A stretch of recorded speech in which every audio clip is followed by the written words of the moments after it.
What's up, basketball fans? Welcome to the Rats Report. It is time to talk about NBA mock drafts. This is mock draft 3.0. Seems like a lot of people do not like my mock drafts because I go the unusual way of not always mocking the same guys to the same teams for the most part, anyways. But it's okay. That's what makes these mock drafts so fun. Personally, as a fan, there's nothing worse than waiting for your team to draft the same player over and over, which 10 other YouTubers have done. But regardless, it will be fun to do this once again. So let's get into today's video. And if you're ready to watch, guys, make sure to hit the subscribe button as well. So with that being said, let's get into today's video. Alrighty, so we start our mock draft here by selecting the #1 overall pick for the Atlanta Hawks. Now, this has been very fascinating because we all assumed it would be Alexander Sarr. Apparently, they can't even get him in for a workout. But it seems like Alexander Sarr could be a lock to go somewhere else, which I'll mention just a moment. But it seems like the Atlanta Hawks here, I did mock Donovan Clingan last time, but it seems like they are fixated on Zachary Reese-Shea. There's been a lot of rumors about who they'll draft, and that seems to be the player they are going with. Now, Zachary Reese-Shea, obviously French, international prospect.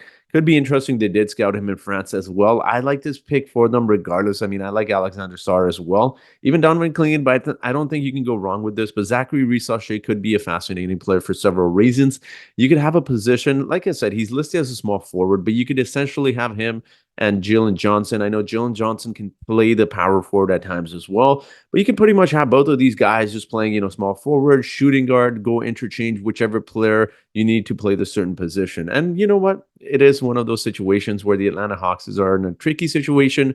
Are they going to rebuild? Or are they just going to continue having DeJounte and Trae Young there? We'll see what happens. But Zachary Reese-Shea will be the #1 overall pick, and I think this is a good selection for them. Now, moving on to pick #2 here. Now we've got the Washington Wizards, and there's been no doubt because this is where Alex Sarr has been rumored to go. In fact, based off of the tracker from Hoops Hype, I believe the only team that Alexander Sarr has worked out for is the Washington Wizards. So again, it is no doubt for a team like the Wizards that are in no rush to develop players who right away they can afford. I mean, they're the building block with respect to Bilal Coulibaly.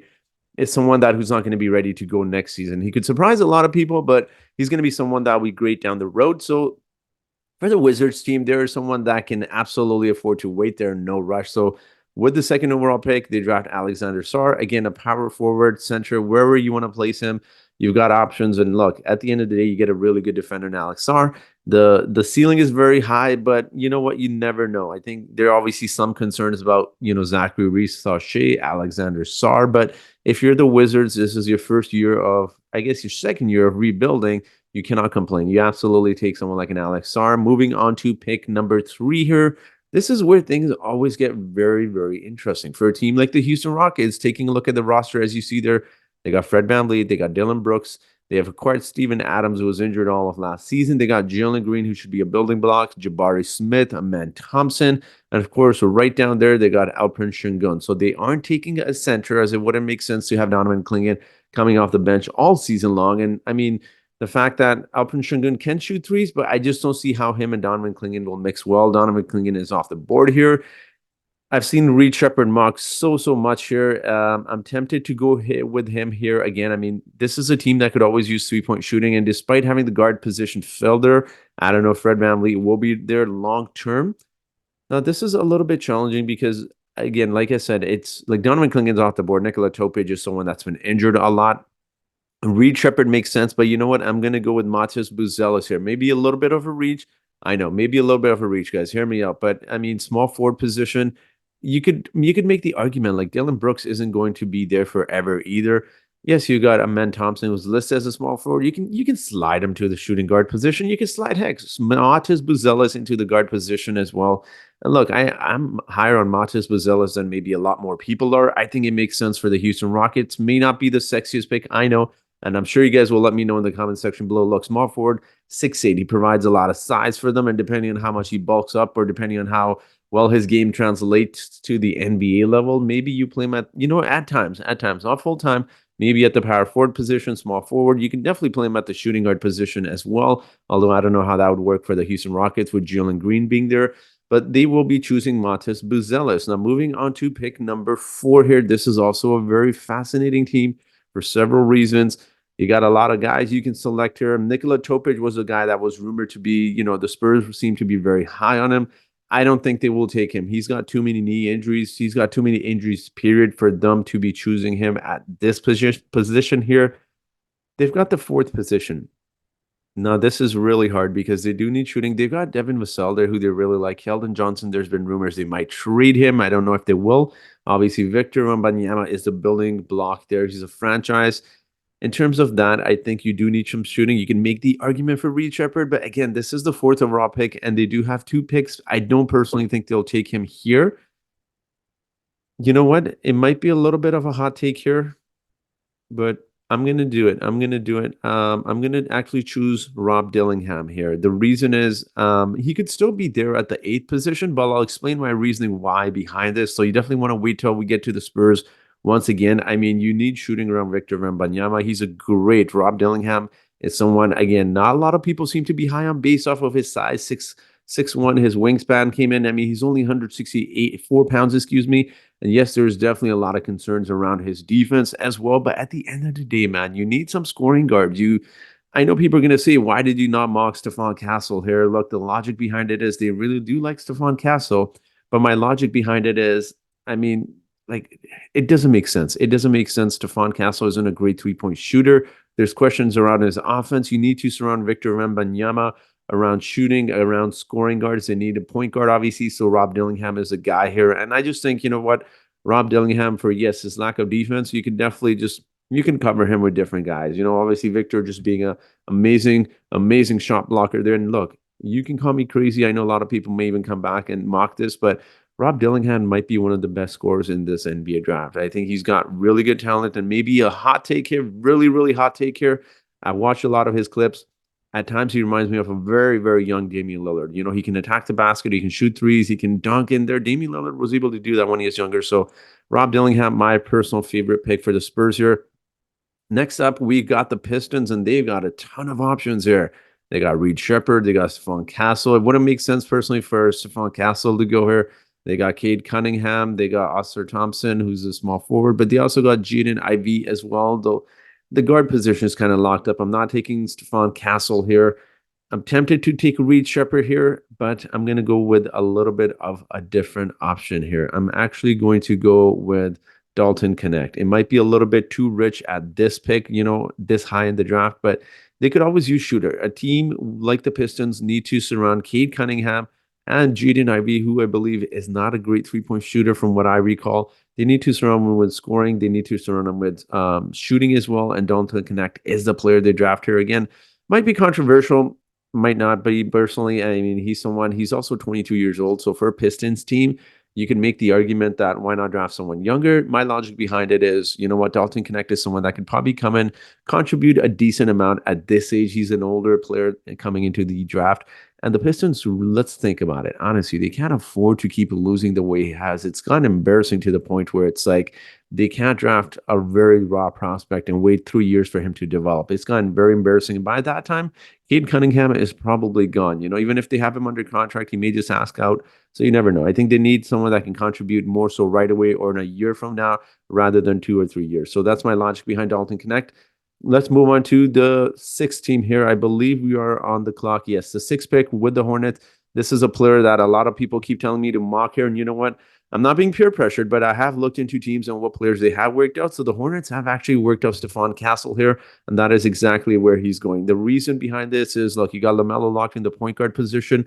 Stephon Castle is a little bit bigger. He's 6'5". He can play the shooting guard position. Then you got Brandon Miller at the small forward position. And for a team like the Hornets, look, I know I've contradicted myself based on previous mock drafts. I'm going to go Stephon Castle here just because a lot of you guys were right. They do need defense as well. And I think I still disagree that, you know what, I think it's hard because he did say that he doesn't want to be on a team that has a lot of point guards, but he wants to be the main point guard anyways. I'm taking him regardless. You know what? Sometimes teams still draft guys. You saw that with Evan Mobley. Apparently, he didn't want to go to the Cleveland Cavaliers because he wanted to be the center or whatever he wanted to be. So I'm taking Stephon Castle here. Great pick for the Hornets. Maybe Stephon Castle may not be exactly excited to go there. Great defender, which, you know, a team like the Hornets needs some defense. So you can make that argument that Stephon Castle would be perfect for them. He can really guard multiple positions. His size allows it. He's very strong. 210, you know what, 19 years old, but his game is very mature. I like him for the Hornets. This is a no-brainer here. Let's move on to our next pick here. This is one of those teams also because it's like they've got a center and DeAndre Ayton, but is he there long term? And I don't know if it says his age here. I mean, how old is he? Is he like 26? He's got to be, he's 25. So there we go. So he's 25 years old. I don't know what his future is going to be long term there. I'm tempted to go with I'm tempted to go with Donovan Clingan here. I don't think I will with the seventh pick. It sounds crazy for Donovan, first of all, Clingan to fall this far. I just don't think he will personally. I do think a team will take him in the top four, maybe top five, but you never know. I don't feel too confident taking Donovan Clingan here. I think there's other prospects they could definitely look for here. I'm tempted to, you know what? It is so hard to, after the first 4 or 5 guys, it is really hard here to mock certain type of guys here. And you know what? I'm just gonna do it. I'm gonna go maybe a little bit too rich here to go with this seventh position here. Ron Holland. I'm going to draft Ron Holland. The reason behind it is when you look at the roster, they got Scoot at the power or point guard position, got Shaden Sharp at the shooting guard position. Now they've got a little bit more size with 6'6", Ron Holland, who can play the small forward position, provide a little bit more defense. Again, I know it's not the best selection. I know there's definitely different guys you could go on with the board here, but I'm personally going with the Ron Holland here. All right, so now back to the Spurs. Now, my reason behind choosing Rob Dillingham before is because they are going to need someone with a little bit more size. Now, you can make the argument that they need to win now rather than choose a raw prospect, but I have a feeling the Spurs are going to do it regardless. They seem to be very high on Devin Carter, and I'm really tempted to mock him here. I just don't know how it makes sense for a Spurs team to draft Devin Carter here. He's listed as 6'2". He's a point guard. Do they really want such a small backup guard position with Rob Dillingham already being there? I'm not quite so sure, right? So we'll see what happens. But in terms of the Spurs, I think they're going to reach a little bit and draft Trajan Salon here. The reason being he's raw, but he also provides a lot of size. His ceiling is insane. He's also a Frenchman, fellow countryman of Victor Wembanyama. But no, that is not the reason they're selecting him. He can play the shooting guard, or I'd say small forward position. Trajan Salon is really, really raw, but the ceiling is there. If you see the vision, you can understand it. And what better team to send him to a team that is great for developing guys that have a lot of potential, you know, and also guys that aren't great shooters, but they can turn them into really good shooters as well, or at least good shooters like Kawhi Leonard. And I like Tejon Salon. I really do. I think his ceiling is some of the best in this year's draft class, and the Spurs take him for that reason. And it fills a few different positions for them here. Now, this is where the Memphis Grizzlies are absolutely jumping up in joy because they see Donovan Clingan there. They won't hesitate. We won't even need to wait 5 minutes for the clock to run out. They're choosing him with 2 minutes in. This makes too much sense for the Grizzlies not to choose him. They need a power, or they need a big center, and Donovan Clingan is the guy, 7'1", 282 pounds he's listed at. That is absolutely insane for a 20-year-old center to come into the NBA and to move as mobile as he does, right? So, again, personally, I don't see him falling this low in this year's NBA draft. I just don't. But unfortunately, with a lot of teams, they already have the center position filled. Excuse me. I don't see it. The Spurs or excuse me, the Grizzlies are jumping with joy here. Makes too much sense. It's a combination match made in heaven. Jaren Jackson Jr. now slides to the power forward position and just solidifies their defense with Marcus Smart being there, with Donovan Clingan being there, with a rim protector, Jaren Jackson being there. I mean, you've got defenders all around. Desmond Bane isn't too shabby either. So look, you got some really, really good defense there, and they need it, right? So perfect pick for the Grizzlies. They're happy. Now moving on to the Utah Jazz. This is where it also gets interesting because they have a lot of different ways and different options they can go into. Could they take Nikola Topic and potentially, you know what, ask themselves, hey, Nikola Topic would not have slided this far if it weren't for injuries. What is their main goal here? Are they going to extend Lauri Markkanen? And you have to ask yourselves, who are the long-term building blocks here? Obviously, you got Walker Kessler there, who apparently they're rumored to be shopping. I don't think they actually will trade him. You also got Taylor Hendricks there as a power forward. Obviously, Colin Sexton, John Collins, I think they definitely need to move off of. Then there's other guys as well, right? When you look at the roster, I mean, Bryce Sensabaugh, you can make the argument he's got some potential. He showed some flashes at the end of the year. Keontae George is a player I personally really like. So at this point, they just need good talent. And if I am, if you know what, I'm going to do it. It might be a little bit surprising considering their guard position with Colin Sexton being there, with Jordan Clarkson being there. I think they're eventually going to trade those two players. And look, I think for a team like the Jazz, someone like a Keontae George, he's listed as a point guard, but I don't know if he's more of a shooting guard personally for me. It might not be the best pick. I know, guys. I know. Hear me out. It's not the best pick. Devin Carter, I'm going to choose to go there.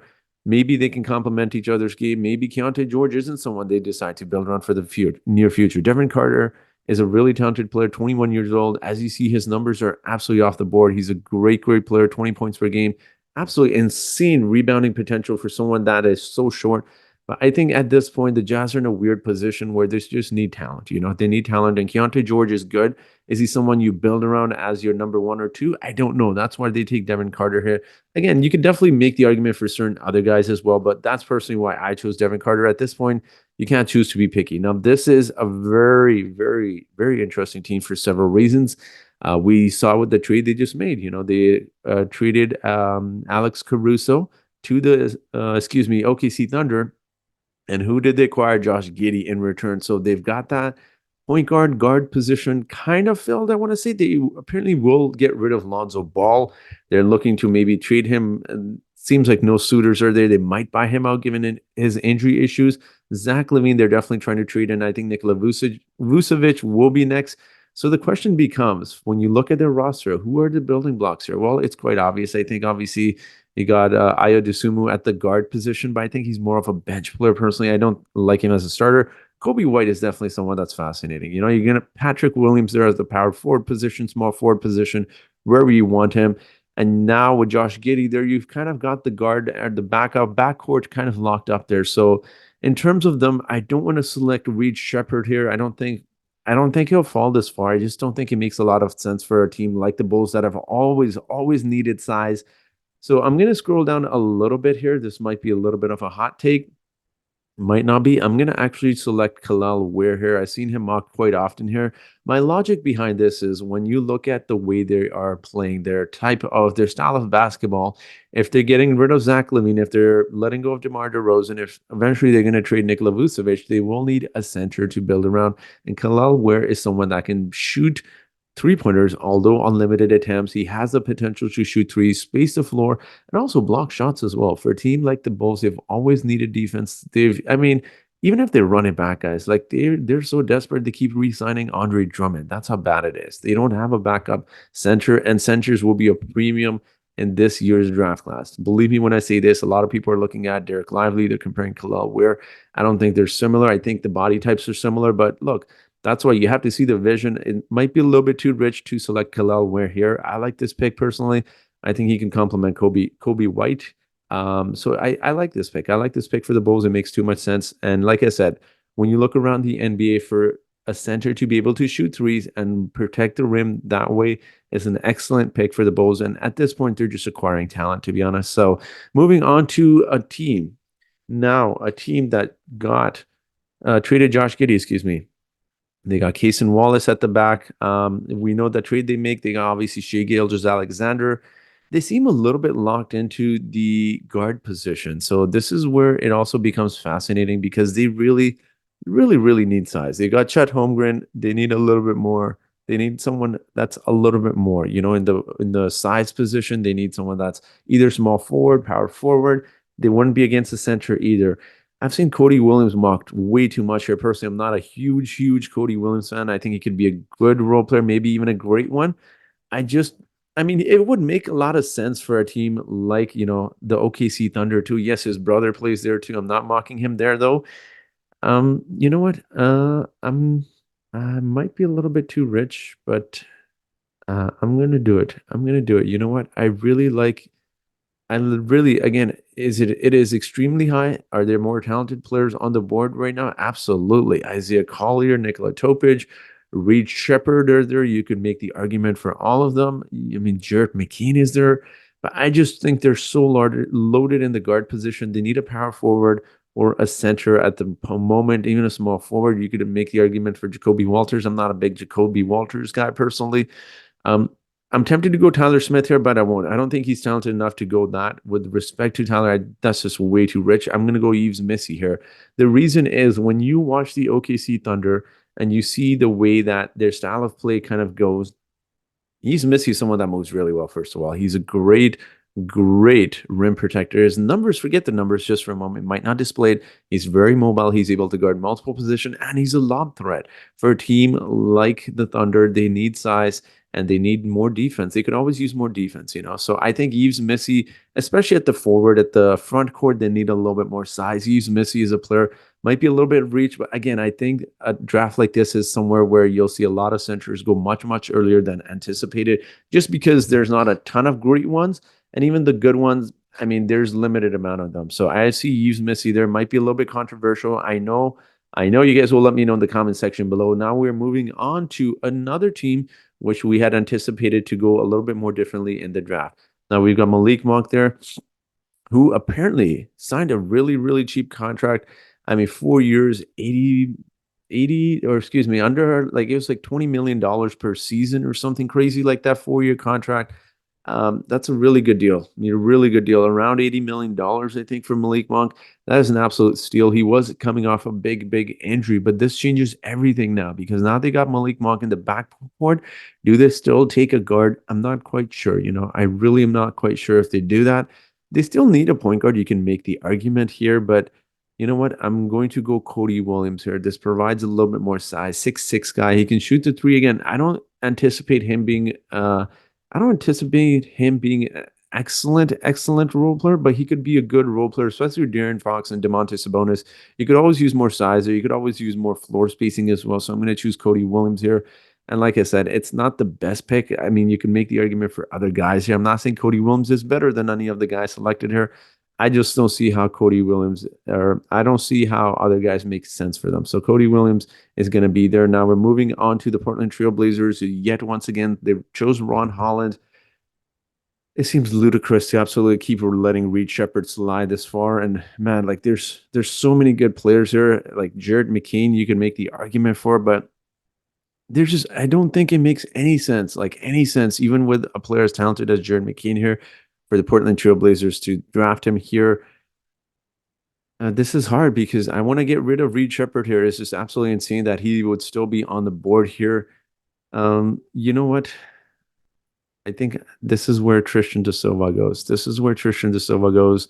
He's listed as a small forward. I think he's more fitted for the power forward, especially in the way the NBA has been transitioning. Yes, you got Jeremy Grant there, but I don't see him there being long term. And with DeAndre in currently still being there, I think for the Portland Trail Blazers, you need some floor spacing around those guys. You know, Anthony Simons may not be there long term either. And the fact that, you know what, Scoot Henderson isn't a great 3-point shooter yet, surrounded with guys that are bigger, surrounded with guys that, you know, you need a little bit more size, but you need a lot more 3-point shooting as well. And he'd be an excellent 3-point shooting. He's going to complement their guys so well here. So again, he's a little bit on the older side. He's 22 years old.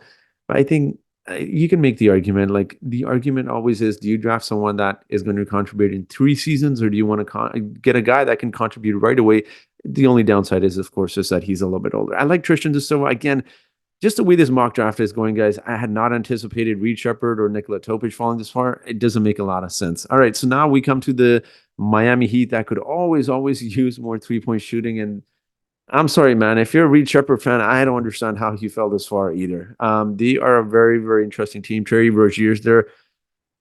You know what? I'm going to do it. I'm going to do it. This sounds insane. Absolutely insane. I'm going to mock Nikola Topic here. You could make the argument that they don't need more ball handlers. You got Jimmy Butler there. We don't know his future. Tyler Hero there. But why not get another Nikola? You know what? They have Nikola Jovic, who's listed as a power forward. He could be small forward. You could definitely make the argument they need a little bit more size here. Tyler Smith could potentially make sense. And if you're wondering why DaRon Holmes isn't being selected, I have a logic behind that as well and a reasoning, which I'll explain a little bit into the draft, a little bit later into the draft. But here, I think they take Nikola Topic. There's no doubt. You know what? Right now, you just take best talent available. Yes, he's injured.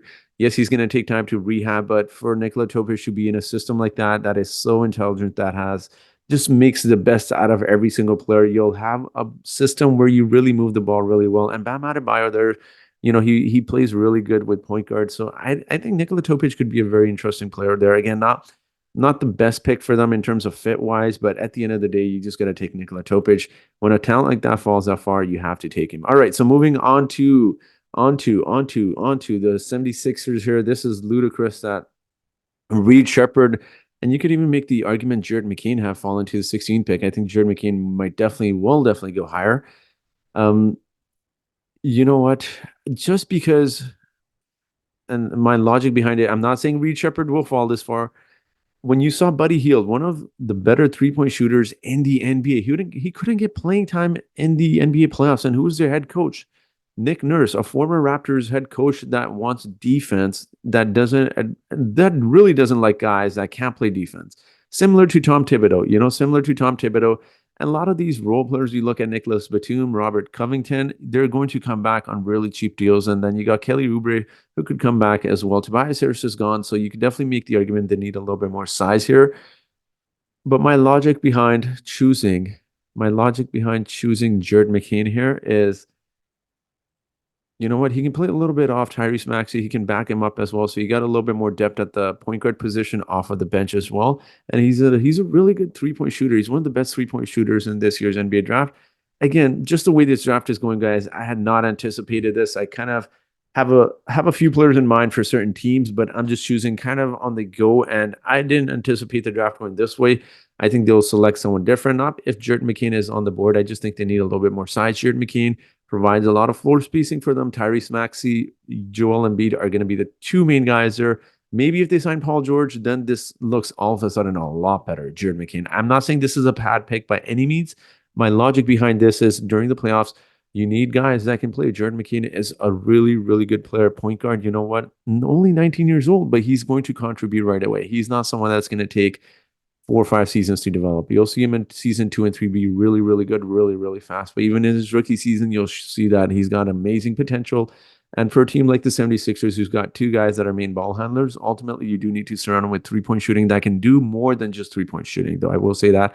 I really, really like this pick for the 76ers, and they're absolutely ecstatic that they fell, that Jared McCain fell this far. All right, I got to end the Reed Shepherd here. Whatever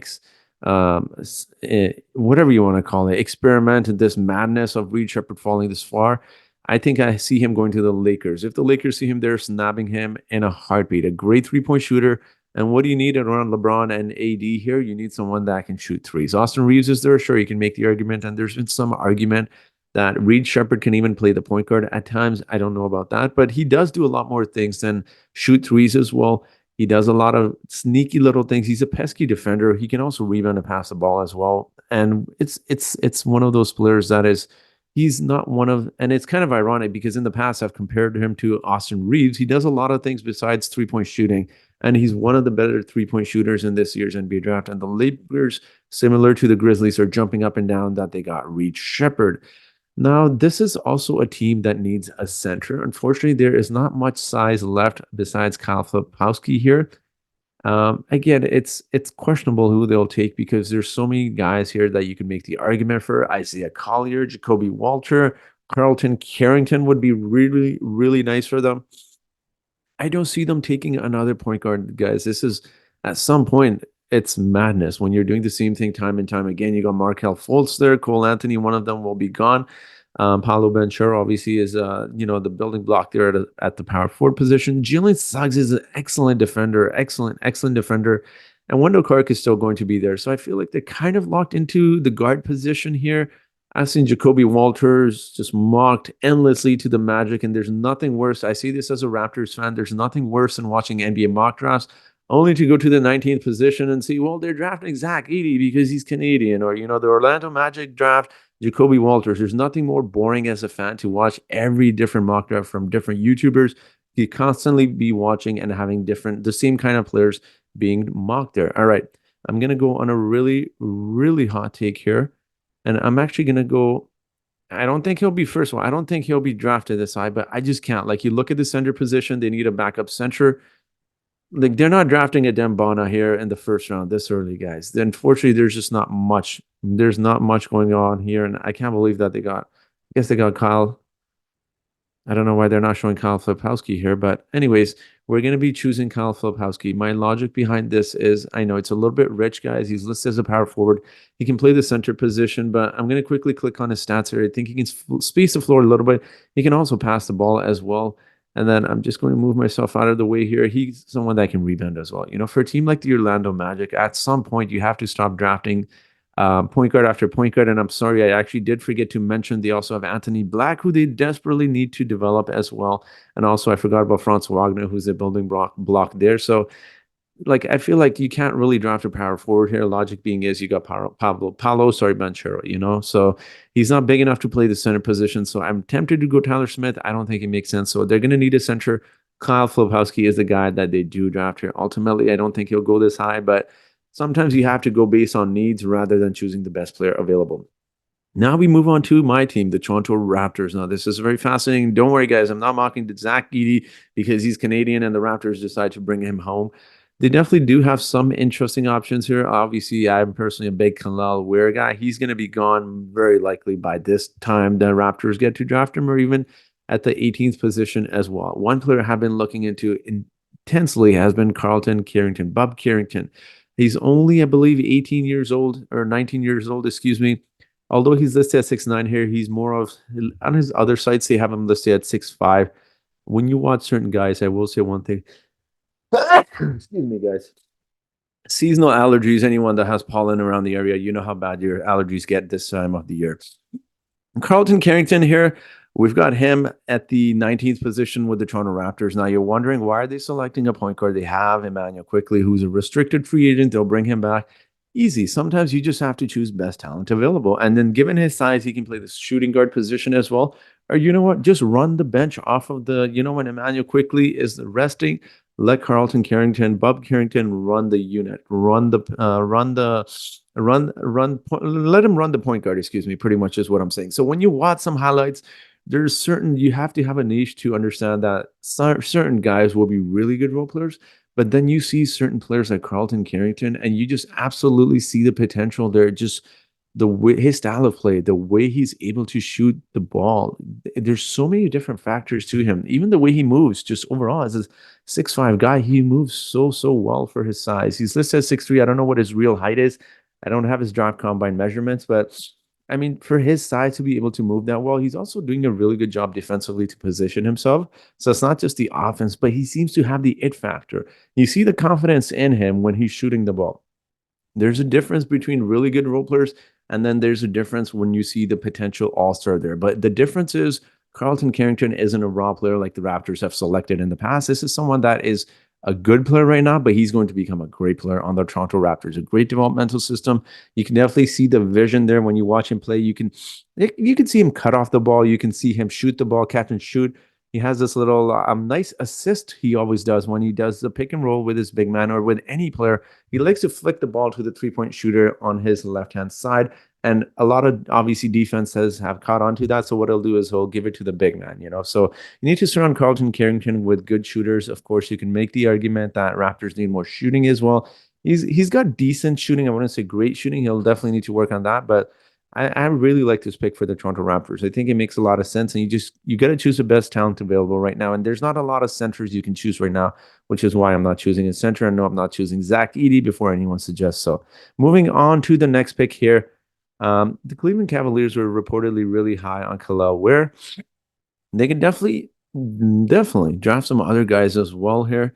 You can make the argument for Jacoby Walters. You can make the argument for Tyler Smith here, you know, but it's complicated because right now, as of right now, not including trades, they still have Jared Allen. They got Evan Mobley. So if they were to trade Jared Allen, then slide Evan Mobley to the power or center position, you can make the argument for Tyler Smith. You know, a power forward. Let's say a small forward. I think he's a more power forward. You can play him at the 4. He can stretch the floor as well. But for them, I'm going for a player they have actually worked out in Johnny Furphy. 6'7". He's definitely got potential. I'm not comparing him to Grady Dick because he went to the same college and because he's white, but he's got potential there to be a really good shooter. And you definitely see it. Only 19 years old, listed at 6'7". Anytime you have guys at that height that are able to shoot the ball, I think for a Cleveland Cavaliers team, you need shooting. You can always use more shooting. And I think this is an excellent pick for them. So moving on to the Pelicans here, they were high on quite a few players here. I know I know a lot of people may or may not like this pick. I'm tempted to go Tyler Smith here. I don't see it here. There's some other guys you can make the argument for with the Pelicans. You know what? It is such a strange roster because they've got so much talent in Herbs Jones there. They got Dyson Daniels. They've got Trey Murphy. I really feel like they need to. Obviously, they're getting rid of Brandon Ingram. The question is who's going to take him. I really believe they should get rid of CJ McCollum as well. They need to let some of these younger guys really, really run their team, like Trey Murphy. You got Daniels, who I really like as well. Jordan Hawkins is an exceptionally good player. So I think you really need to start incorporating some of these guys into your starting lineup at some point, and they're not re-signing Jonas Valanciunas here. This is going to be a hot take, guys. This is going to be a hot take. I've only seen one other guy, one other YouTuber mock Zach Edey here. They did work out Zach Edey from what I know, and I believe they're one of the first teams to do so. And there's a reason why they're doing it. He's someone that can set the picks really well. He's someone that can pass the ball a little bit as well. And he has shown the potential. Again, not saying he's going to shoot 37, 38% at the NBA level. He's shown the potential to be a floor spacing big. I think he's going to be a lot more ready than a lot of people anticipate. And personally, I would have loved to mock Zach Edey to the Lakers again, but Reed Shepard being there again, it's just sometimes the things just don't go the way it is. And also, he's 22 years old. He's someone that can come in and contribute right away. He's going to be a mature center. He's not going to be someone that'll take 4 or 5 years to develop. Hopefully not. Should realistically be around 3 seasons where he's developing to his full potential. Someone that can rebound, that can really. I mean, he's an antagonizing guys. He's such an intimidating center for other opposing teams when they're looking at Zach Edey in the paint. Who wants to attack someone that's 300 pounds? He's listed 7'3", 7'4". He's got an insane wingspan of 7'5", 7'6". I know there's questions about him not moving well. And you may be asking, don't you need someone a little bit more mobile for the Pelicans? You do, but who else is available on the board that they can take? And I know people are going to say Deron Holmes. I'll explain my reasoning in a few more picks, guys. We're almost there. So Zach Edey, Pelicans might not be the sexiest pick, but I like him there. In terms of the Suns now, this is where it gets interesting because they need a point guard. They keep saying it. And you still got someone on the board here, Isaiah Collier, but he's not the type of person that I think the Suns will choose because they're just the way they have made up their roster is just so silly. They have no defense there. Bradley Beal isn't playing defense. Kevin Durant isn't a great defender. Devin Booker isn't. Yusuf Nurkic isn't. That's why they keep getting knocked out of the playoffs. They also got Grayson Allen there, who can play defense, is a great three-point shooter, and some other guys as well. But they really need a point guard. I'm going to have to scroll a little bit further down for this one. I don't know why he's mocked so low, but I'm going to go Tyler Kolak here. My logic behind this, I believe I mocked him in my last mock draft as well. He's a mature point guard, 22 years old. He can come in and he will understand his role exceptionally well. He's not going to be someone that tries to do too much. He's not going to be like some of the younger point guards as opposed to drafting him who's 22. It would be different if he was 19 and he came into the NBA and he's playing with KD. I'm not saying Tyler Kolak won't make mistakes, but it'll be different types of mistakes. With Tyler Kolak, I don't think there'll be an ego issue as it would be if an 18 or 19-year-old came in who was immature. He would try to prove himself a little bit more. I think Tyler Kolak is the type of player that'll come in, that'll complement some guys like KD, Devin Booker, and obviously Bradley Beal, and he'll be mature about it. He's just someone that's a pesky player. I think I've compared him to that player on the Pacers, who's of course name I just can't recall at the moment, who's a really, really good point guard, but he's someone that can come in and just play a good role. I think Tyler Kolek is someone that will come in, not complain, just put his head down, play good minutes, provide quality minutes for you, and distribute the ball, which is something they desperately need. Now, moving on to the Bucks here. What do they need? I can't help but keep mocking this player here. And for a team like the Bucks, I think it makes too much sense. I'm tempted to go in a different direction here. I really like Isaiah Collier here. I know they got Damian Lillard. You're questioning why they're taking a point guard. The reason being is, you know what, you might lose Patrick Beverley, but even with all sorts of rumors about them potentially losing Brook Lopez, you can make the argument for Tyler Smith here as well. I don't think they'll take him. I will take Isaiah Collier here. They're losing Pat Bev. They need defense, guys. You can make the argument anytime you have Giannis on the floor, you could use more three-point shooting. But I think just with the volume of three-point shots that Damian Lillard takes, this is not a bad pick. And he's a little bit stronger, so you can even play him and Damian Lillard together. He's a really strong defender. Isaiah Collier, unfortunately, has just fallen because of his lack of offense, but at least shooting wise, anyways. But Isaiah Collier is such a good player, and he's someone that can help the Milwaukee Bucks right away. I think defense wise, anyways, his defense will be there. He'll be a really good defender for the Milwaukee Bucks. So I like him. I think this is a no brainer. It just makes too much sense. They need a lot more defense. Damian Lillard isn't playing a lot of defense. Now, moving on to a team like the Knicks here, who have back to back picks, and they have some fascinating choices here. I've seen Ryan Dunn being mocked here far too often. You could make the argument for Jacoby Walters. The reason I won't mock him here, when you look at their roster overall, who do they have at the guard position? I know Josh Hart, he's such an exceptional player. You can play him at so many different types of positions, but they got Dante DiVincenzo mocked here. And then also off the bench here, they've got, I'm trying to remember his name here, but they got Miles McBride, who did a pretty good job during the playoffs. He's a point guard, so you can make the argument, but they need a little bit more size. So who should I mock here? You know what? I'm gonna do it. I think Tyler Smith could be very fascinating. Yes, you got Julius Randle there. I don't know what his future is with the Knicks. I know someone in the comment section let me know last video, but they apparently won't trade him. They apparently like him or they play better with him when he is healthy. But still, you can have Tyler Smith come off the bench, and you know what? In small ball lineups, just I mean, they're likely to re-sign OG Anunoby. I think he will sign with them.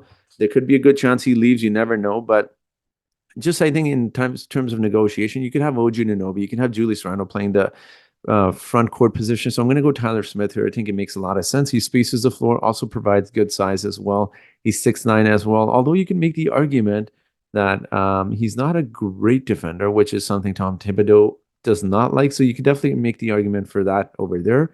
But moving on, we've got the Knicks here again. So they should not be hesitating here. Now, this is a very fascinating pick because there's so much talent still on the board. Keyshawn George, I really like him.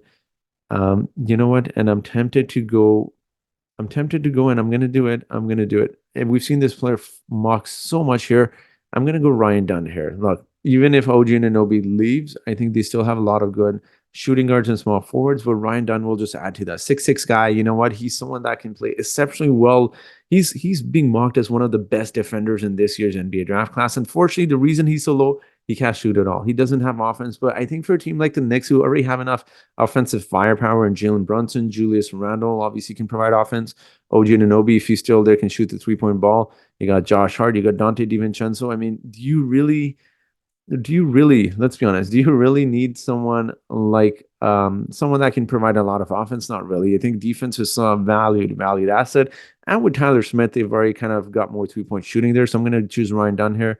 It's a match made in heaven for them. They'll be happy with Ryan Dunn. I think there's no brainer about that. All right, moving on to the Washington Wizards here. We're back at the 26th pick. They selected Alexander Sarr. And taking a look at who is still available on the board, I know people seem to not like him as much. I really like Denny Videa. He's an exceptional player when he has the ball in his hands. When you don't have other guys that are taking the ball out of his hands like Jordan Poole, I think he plays really well. Kyle Kuzma isn't going to be there long term, so I think at this point you just have to go best player available. I'm trying to decide between Keyshawn George and Jacoby Walters here, and this is hard because they got Bilal Coulibaly at the small forward position. Jacoby Walters would be nice. Keyshawn George, I'm tempted to go here. You know what? I'm going to do Keyshawn George, and I'm not saying the reason behind this is I think because Jacoby, from what I recall, he's a little bit older. Of course, they're not going to. I don't know if they'll display his age here, but I think he's a little bit older for a team like the Wizards. They're looking for younger talent, and like I said, more raw talent. And the reason they choose Keyshawn George here, the logic behind this, obviously he's a good young player, but also because he sees the floor really well. And he is 6'7" as a guard. He sees the floor really well. He's someone that's also got limitations to his game. He's played very limited minutes. He's a good 3-point shooter.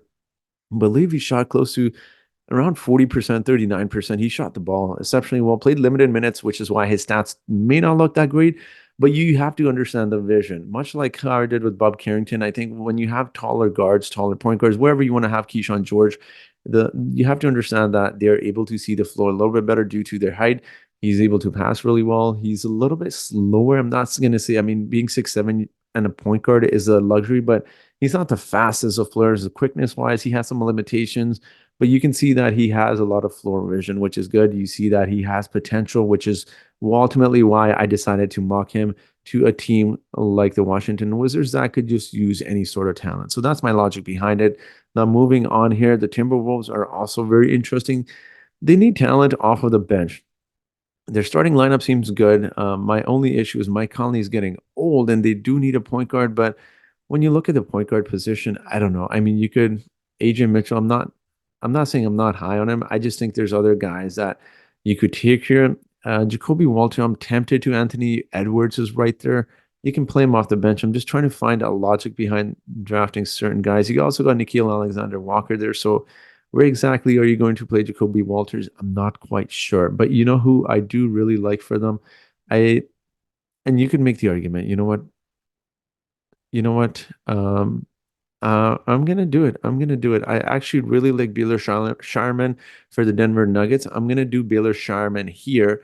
He's a shooting guard, and yes, I know I just contradicted myself, but he's a taller shooting guard, 6'5". I think you can play him at times. He's not the greatest of defenders, so look, they'll lose some defense, but the Wiz or for a team like the Wolves, excuse me, are already a really talented defensive team with Rudy Gobert already being there, Jaden McDaniels. Nas Reed being there. I don't know if Kyle Anderson comes back. So you can make the argument maybe they need to choose a power forward here, a little bit more size. Bobby Klintman could be fascinating. I don't think they'll choose him, but they need some more offense. What we saw during the playoffs, especially against the Dallas Mavericks, was they simply don't have much offense and shot creation outside of Anthony Edwards. And my reason behind choosing Baylor Sharman here is because he's a great three-point shooter and he's someone that can pass the ball. He has shown the ability to create shots for himself, which is why I'm choosing him here. Again, he is going to be such a really, really good role player. I think he could even be a really good fourth starter on a lot of teams eventually. He is older, so in a way, it's a good thing for a team like the Wolves because they want to win now.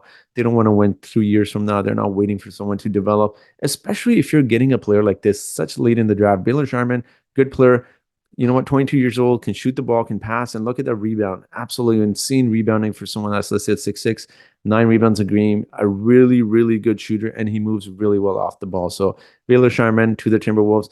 Now, here's my logic behind not choosing DaRon Holmes. So for those that are on Twitter that follow basketball a ton, the reason he fell so far in the draft is because apparently he got a promise from a team. It's being revealed that that team is no other than the Denver Nuggets. Now you're probably asking yourself, who cares if the Denver Nuggets promise him? I'm choosing him anyways. The fact is that he actually passed on and skipped a lot of his practices. Now there's an interview on YouTube by Bobby Marks there on the Hello and Welcome podcast where he talked about why guys like Cam Whitmore personally got passed on a lot. He didn't go into the details, but he said oftentimes what happened is when certain guys end up skipping practices. So let's say if you're a team like the Lakers and you invite DaRon Holmes to come practice with you and he decides to cancel his practice or just simply not show up. That was one of the very many reasons he listed as to why certain guys get passed on. So DaRon Holmes is a very talented player. I don't think he shouldn't, but if he's managed to skip a lot of interviews, if he's has skipped so many in so many practices where teams got to see him, then they might feel some type of way, So DaRon Holmes to the Denver Nuggets is very interesting, actually. The reason I find this is interesting is I think they could have used certain different positions. Look, I'm going to move myself out of the way here again. He's someone that averaged 20 points, great rebounder. So, and he's someone that can block shots as well. He's someone that can do a little bit of everything. So I guess they kind of need a little bit more backup positions for Aaron Gordon and Nikola Jokic. He can play the center position in small forward. They also got Zeke Naji. I was big on. I don't know what his future is there, but like they constantly keep I'm trying to DeAndre Jordan is at the end of his tail of his career. They can't keep re-signing him. At some point, you've got to provide a little bit more size for Nikola Jokic, and I believe he can shoot the three-point ball really well. So that's my logic behind getting a player like this to the Nuggets, and that's why he felt so much in the draft. So excellent pick for the Denver Nuggets. Obviously, just absolutely amazing to get him in this position this late in the draft. Now we are back with the Utah Jazz. It's so hard to mock some of these guys because there's just so much talent here, and there's just so many guys you could argue that should have gone so much higher, guys. 29th pick. It's just absolutely insane that Jacoby Walters is still here. I really like Terrence Shannon Jr. You know what? I really, really like him. Now I know their guard position is kind of loaded at the moment. Horton Jr. or Taylor Horton Tucker, excuse me, I believe is a restricted free agent or unrestricted free agent. Sorry, UFA. So I don't know if they bring him back. Here, Luis is gone. So again, I know I kind of contradicted myself there with their point guard and guard positions being filled. But someone like a Terrence Shannon Jr. is such an exceptional talent that you absolutely have to draft him. It'd be ludicrous for him not to go in the first round. He is so talented. He is so good at accelerating, and he's such a fast player. Despite being 22 years old, I think a lot of teams will take him in a heartbeat. In a heartbeat, they'll take him. The reason is he can shoot threes. He moves so well off the ball. And he's someone that is just so good at attacking the basket and can even pass a bit too. So when he attacks the basket, he's able to pass to the 3-point shooters and easy buckets there. So I really like Terrence Shannon Jr. He could be one of those really good players that people will wonder how he fell so late into the first round. I think he'll go obviously a lot higher than 29th, but that's where I have him going. Now, finally, we are here to the Boston Celtics, and they'll have some really good options here. In a heartbeat, they're taking Jacoby Walter. I think this is a no-brainer. You get someone like this falling at the end of the first round, you're taking him, no doubt. And you know what? Jacoby Walter just makes too much sense. You know what? Shooting guard, he can shoot a little bit. There's some questions around his game, which, it is what it is at this point. But I mean, with the 30th position, are you really expecting a lot? And it's kind of a shame because there's so many good players at the end of the first round, as you see here. Kevin McCullough, I really like AJ Mitchell. You know what? Even Pacome Dadier, Bobby Clintman will most likely be a second rounder, but he could definitely go late in the first round as well. So you could definitely make the argument, guys. I know some of these guys fell so much, so much. Jacoby Walter being one of them. I don't see him falling that far, but you never know. The NBA is so unpredictable, and especially with this year's NBA draft class, where there's so many good role players. They might not be star players like Wembanyama, but there's after about 7, 8, 10th pick, there's so many good role players, and you can make the argument about where they're going to go. They're going to go in different positions. Our team's going to be selecting based off of needs. So we'll see what happens. But this is my draft, and since this is a Raptors channel, I will give a bonus pick. I'm going to choose Bobby Clintman for the Raptors. He provides size. He's got a lot of raw potential. He needs to shoot a little bit better, but I'm not going to get too much into it. But he's not a bad player for the Raptors, so select it, especially at the 31st pick. But I want to hear your opinions on this. I know I'm going to get a lot of hate, and rightfully so, guys. Like I understand Kyle Filipowski. It's hard. It's hard to see him going 18th, and myself included. I just think certain teams will be focusing on what they need rather than, especially for a draft like this, where it's good with good role players, but it's not loaded with guys that will become superstars. So I think for for teams like the Orlando Magic, it's, Kyle Filipowski, it's not the best selection, but it's a need. It's not a want. So for them, so I understand if I get a lot of heat in the comment section, and some of it might be justified. Some of these picks are so different. So personally, that is my mock draft 3.0. Let me know your thoughts in the comment section below. Let me know if you like this or not. So that will be it for today's video, guys. Thank you so much for watching. If you haven't already, please hit the subscribe button. That'd be very much appreciated. And I hope you guys have yourselves a great day.